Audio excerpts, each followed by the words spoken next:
Bonjour à tous les amis, très heureux de vous retrouver et je suis en présence de Pablo du Journal du Real, l'homme qui m'a permis de vivre mon rêve et d'aller au Bernabéu l'an passé. Comment tu vas, Pablo? Ça va et toi Thomas, comment tu vas? S Eh ben écoute, ça va très, très bien. Encore une fois, ce Real qui va donc affronter, Manchester City. Heu, Comment tu le sens ce match-là comme ça? Écoute, j'ai pas peur, Ouais, j'ai pas peur, je suis confiant parce que je sais que cette équipe a quelque chose de spécial avec cette compétition. ouais, je suis Maintenant, d'accord avec toi. c'est, la meilleure équipe, du monde, sur cette année 2022-2023 que le Real Madrid affronte, donc il va falloir, montrer le meilleur visage possible pour les éliminer. Quoi qu'il en soit, je pense que des 2 côtés, il va falloir montrer, le meilleur visage si que ce soit City ou Real s'ils veulent aller, au bout, quoi. Ouais, ouais, parce que là, c'est un peu la finale avant l'heure, clairement. Je Je pense qu'ils sont pense. au-dessus des 2 clubs de Milan. Ce club du Real, est-ce que tu les sens plus forts que l'an passé? Si tu devais comparer, Bah, cette écoute version de cette bah, écoute, parce que moi je les trouve plus forts, écoute, même on si se c'est rejoint. En fait, on se rejoint parce que, l'an passé, le Real Madrid était plus fort en Liga, par exemple, en championnat, que cette année. mmh, Ça, forcément, il y a pas débat. En même temps, après, l'année dernière, c'était pas le même type de saison. mmh, Cette année, il y a eu une coupe du monde, en plein milieu, qui a chamboulé le calendrier et cetera. Maintenant, mmh, je trouve cet effectif et ce groupe beaucoup plus, concentré, beaucoup plus fort, sûrement dû à l'expérience. ouais. Ils ont une meilleure gestion, des matchs. On l'a vu contre Liverpool et contre Chelsea. Pas de frayeur pour le moment, Non, chose c'est que vrai. l'an passé, à ce stade-là, on avait déjà vécu, Je te de dirai un truc frayeur. après. Vas-y, vas-y. Et du coup, voilà, en Ligue des Champions, je pense que cet effectif est, enfin, ce groupe en tout cas, est meilleur que l'an passé. Donc à voir face à ce Manchester City-là. Moi, je trouve que si tu veux, l'an passé, on avait un Real qui était, sous l'angle de l'émotion un peu. Tu vois? Ce qu'on a vécu contre le PSG, c'était presque irrationnel en fait, toute cette campagne. Cette année, on a un Real qui est froid. Tu vois, qui a appris cette nouvelle génération le de Camavinga, les Rodrigo, les Vinicius. Je trouve qu'ils sont encore plus forts que l'an passé, à l'image d'un Rodrigo, par exemple, qui est en train de véritablement exploser et même si ce Real est moins régulier en championnat, je trouve que, dans les matchs couperets, on l'a vu notamment au Camp Nou, je les trouve, encore plus forts que l'an passé, en fait. Bah, très clairement, comme tu l'as dit. En plus, le Camp Nou, c'est un bon exemple parce qu'au match aller, le Real Madrid avait perdu. Ouais, Et le Real Madrid a su inverser la tendance et malgré une défaite en Supercoupe au mois de janvier, malgré une défaite en Liga, ouais, ils sont arrivés dans une confrontation aller-retour. De toute façon, le Real Madrid, c'est une équipe de confrontation aller-retour. c'est En fait. ça, en C'est fait, ça le ouais. truc. C'est une équipe de coupe. C'est une équipe de coupe. Et ça, c'est historique parce que c'est pas que de cette année. Moi, je suis le Real depuis 98 et depuis 98, c'est ça. Le Real Madrid est une meilleure équipe dans les coupes que sur une saison sur 38 matchs. Donc pas très étonnant parce qu'en fait, ils savent sur 90 minutes se dire voilà, l'objectif c'est ça. Euh, c'est 90 minutes, on peut le faire. Parce qu'on est Et là. là, je vais te mettre la slide de Manchester City. Donc là, c'est leur 11. Je disais dans une autre vidéo avec Christophe que la force, je trouve, de City cette année, c'est que Guardiola, avec Haaland, il est obligé d'avoir toujours le même dispositif tactique. Il ne s'amuse pas à faire des petites surprises comme d'habitude. Quand tu vois ce 11, toi, enfin, ou ce schéma tactique, est-ce que ça te fait pas peur, le surnombre de joueurs de City au milieu de terrain par rapport à ceux du Real?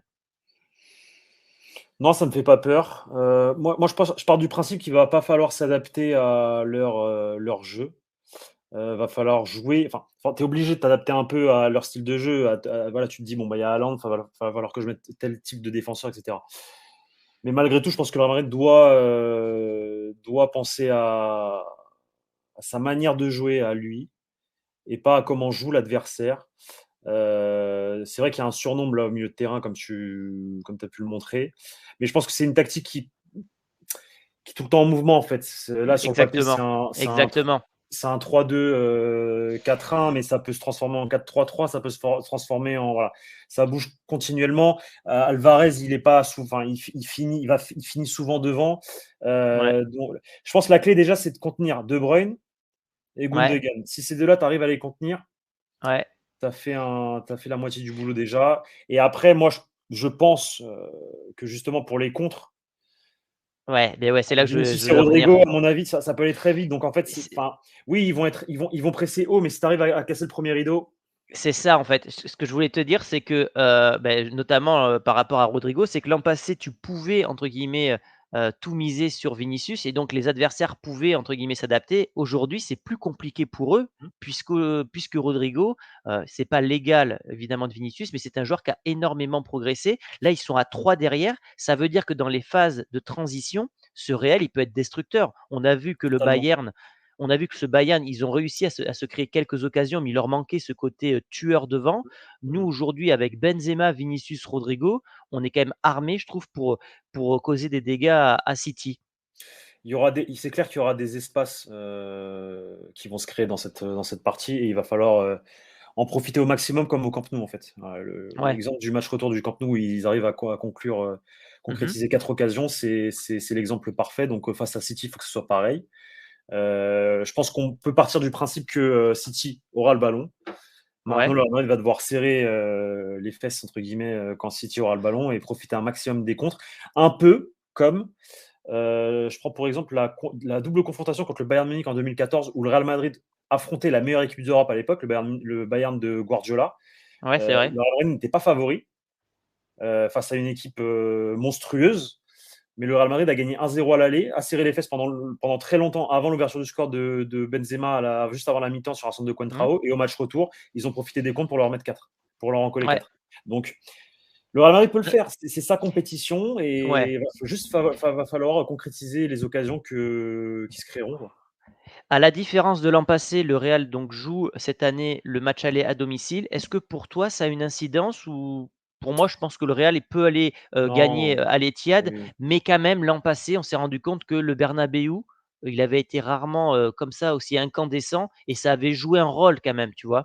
En fait, le Bernabéu joue tout le temps un rôle en Ligue des Champions et c'est clair que sur un match retour, il va jouer. Moi, je pense que malgré tout, il joue tout le temps il va jouer le même rôle, mais c'est vrai que Ça dans un moment de c'est tension, en décuplé, j fait, oui et c'est oui, décuplé, mais c'est surtout que c'est pas que ça va favoriser le Real, c'est que ça risque de provoquer quelque chose de négatif sur l'adversaire. exactement. Elle est là la différence. Parce que par exemple, sur un match aller, le Bernabéu va jouer le même rôle que sur un match retour. Et les joueurs vont être portés pareil. Mais peut-être que City va mieux gérer les émotions, par exemple. Va Mmh. moins Ils ont trembler. appris. Ils ont appris parce que City, tu vois, ils ont laissé le ballon au Bayern, ils ont su faire des fautes un peu vicieuses pour gagner du temps derrière. Je trouve que c'est une équipe qui a aussi appris, tu vois, à gérer, le timing des grandes rencontres. Si je dois parler d'un joueur, évidemment, j'ai envie de parler d'Haaland, qui est l'homme à 12 buts, qui vise, le record de Cristiano Ronaldo. Surtout que ce Real, en ce moment, défensivement, c'est pas non plus, impérial derrière. Comment tu sens justement, et comment le Real doit appréhender, Haaland?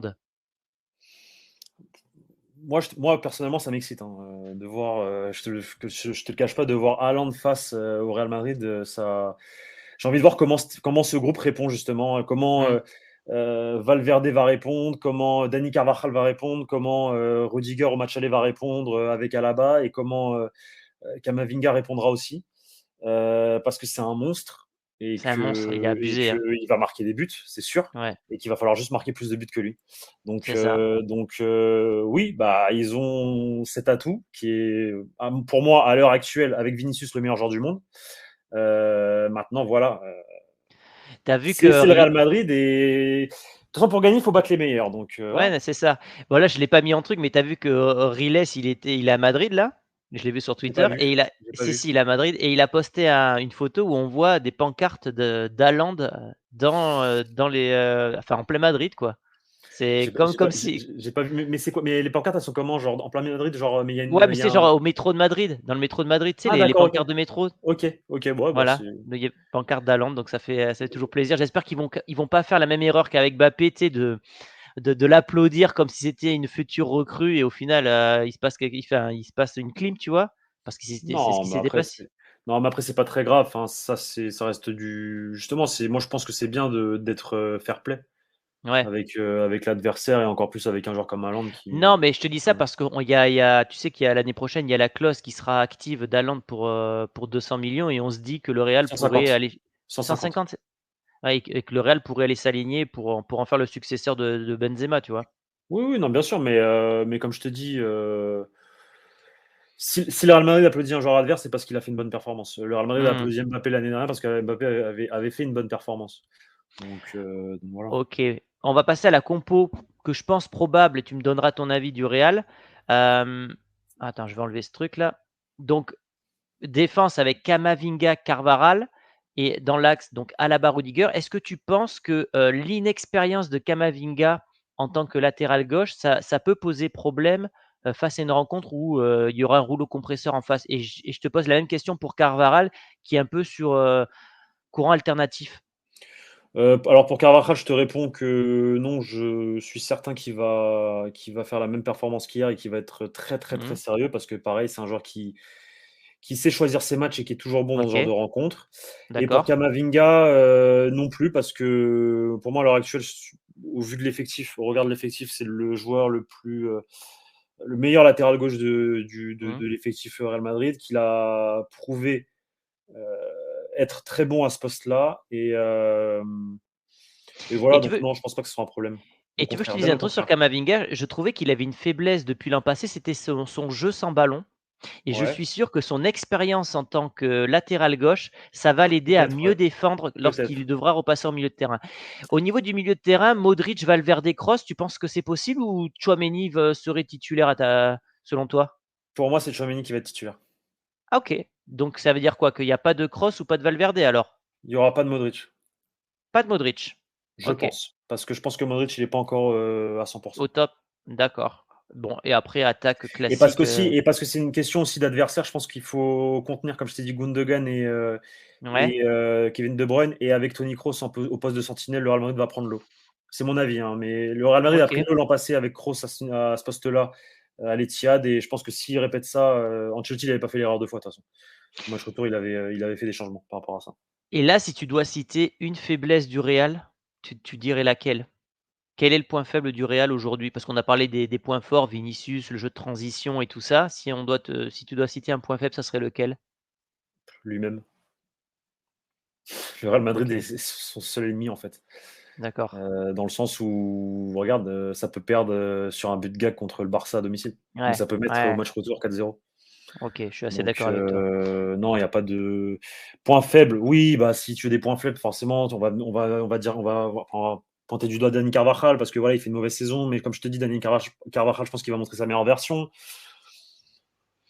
C'est une équipe de ligue, c'est une équipe faite pour gagner la Ligue des Champions, donc Mmh. son seul ennemi, c'est Mmh. lui-même. OK. Bon, écoute, on va passer à la partie pronostic, qui est sponsorisée par Betclic. Ils vous remboursent jusqu'à 100 € sous forme de free bet. Bien sûr, on parie avec responsabilité et c'est strictement interdit aux mineurs. Je te présente les cotes, Pablo. Le Real n'est pas favori à domicile. C'est une surprise quand même, non? Bah, c'est tous les ans pareil. Ben ouais, c'est dingue. Je veux dire, ils apprennent pas C'est de leurs erreurs, c'est incroyable. c'est tous les ans pareil et à la fin, c'est toujours le Real Madrid qui gagne. Donc, à un moment donné, enfin, Ouais, qu'est-ce que je te dise? ouais, donc City C'est comme, favori. c'est comme, c'est comme les pronostics de l'équipe qui te mettent le Real Madrid de sixième favori de la compétition et Ouais, à la fin, c'est toujours le Real Madrid chaque qui gagne. année, ouais, c'est dingue. Donc, Là, bon, j'étais parti sur celui-là, je trouvais ça intéressant parce que je vois pas le Real faire un clean sheet et je vois pas le Real ne pas marquer. Donc but pour les 2 équipes. Si toi tu aurais un score comme ça, tu dirais quoi? au match aller, Ouais, au match aller. je suis très mauvais en résultat et Ouais, quand je dis un résultat, il se c'est passe souvent l'inverse. l'inverse. D'accord. Donc, Bah en fait, alors dis que City va gagner alors. je vais dire 3-2 pour Manchester City.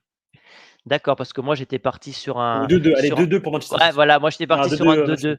Moi Voilà. j'étais parti sur un 2-2 au niveau des buteurs, parce que moi ça m'interpelle à chaque fois quand je vois les cotes de Vinicius et de Rodrigo. Heu, c'est des joueurs qui sont cotés à 4 quasiment aujourd'hui, Rodrigo quasiment à 5 alors que c'est un joueur qui sur le dernier mois fait que marquer. Si tu dois sortir un buteur côté Real, tu dirais qui? Karim? Rodrigo. Rodrigo? OK. Ouais, ouais, moi je partirais sur, je vois bien un penalty pour le Real, donc je dirais un penalty de Benzema et je vois bien un but de Rodrigo, l'homme en forme. Bon OK, beh, très bien, très, très bien. Beh, écoute, j'espère que tu vas porter bonheur au Real et qu'on va aller encore une fois en finale. Ça serait, tu sais que c'est assez incroyable que le Real, sur les 10 dernières années, a quand même gagné plus de Ligue des Champions que de coupes nationales quand même, enfin que de Copa Bien del sûr, Rey. bien sûr. C'est Bah, incroyable. sur les 20 dernières années aussi. Ouais. Sur les 20 dernières OK. années aussi, depuis 98, ça ne fait que gagner, enfin, ça ne fait que gagner. Ça gagne énormément de Ligue des Champions et des coupes du roi. Mmh. Comme je disais à un ami tout à l'heure, il faut bien en laisser un petit peu au Barça aussi, Ouais. les Avant trophées. de te ouais. Et d'ailleurs, le Barça, un tiers de leurs trophées, c'est des Copa del Rey, en fait, hein. Bah, comme Du je t'ai mom dit, Oui, oui. faut bien laisser un trophée au Ouais. Barça. Avant de te laisser, est-ce que tu as une info, transfert là, Bellingham, tu as un truc à nous Ouais, dire ou pas? Bellingham, c'est très bien avancé. D'accord. Accord avec le joueur Tu es satisfait toi? ouais, très, Ouais, OK. Ouais, très. OK. OK, bah, écoute, parfait. Mais écoutez, Je pense que c'est un bon recrutement et je pense que c'est dans la continuité de ce que fait le Real depuis, maintenant, ouais, plusieurs chaque année, ils saisons recrutent un avec mec, en Calafat. fait. Ouais, Mais c'est bon, ça. même pas ça, c'est même la jeunesse, en fait. Ouais, mais c'est que des moins de Acheter des 23 jeunes, ans, quoi. c'est ça, c'est ça et Donc en fait, c'est satisfaisant. Quand tu vois la performance de Rodrigo hier, en coupe du roi contre Osasuna, c'est mmh, satisfaisant parce que tu te dis: «Ils lui ont ouais, ils laissé ont le bien temps, ils c'est ont été ça, patients exact. avec lui». Il y a eu des bas et au final, le mec, 3 ans, 4 ans plus tard, regarde le résultat. Voilà. Beh, c'est ce qui s'est passé avec Camavinga, qui explose cette Aussi. année et c'est ce qui va peut-être Mais se passer l'an prochain Camavinga, c'est avec, beaucoup Ch plus court. Beaucoup ouais plus court, la Camavinga. et c'est peut-être ce qui va se passer avec Tchouaméni l'an prochain parce qu'il a une petite phase un peu compliquée par moment, je trouve, Tchouaméni. OK, bah, écoute, on verra ce qui va se passer. Vous pouvez suivre du coup Pablo sur la chaîne du Journal du Real, bah, vous le connaissez, ça fait longtemps qu'il passe sur la chaîne. Merci Pablo d'être, intervenu, de Bah, nous merci à avoir toi, donné ton Thomas. expertise sur le Real et puis on se dit à très vite pour une prochaine vidéo ensemble. Ciao Pablo. Ciao.